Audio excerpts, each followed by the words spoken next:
আমাদের এখানে কি পরিমাণে ঝড় উঠেছে, এই দেখো গাছপালার অবস্থা দেখা যাচ্ছে, মনে হচ্ছে সবাইকে উড়িয়ে নিয়ে চলে যাবে।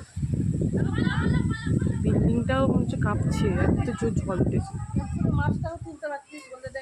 মাছ উঠেছে কেন?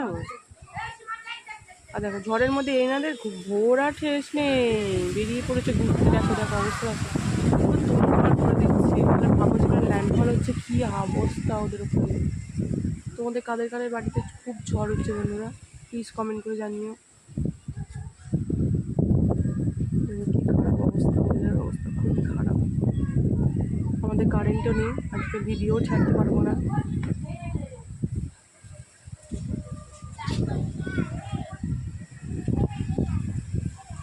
চলো টাটা। ঝড়ের মধ্যে বেশি ভিডিও করতে পারছি না, নিয়ে চলে যাচ্ছে মনে হচ্ছে।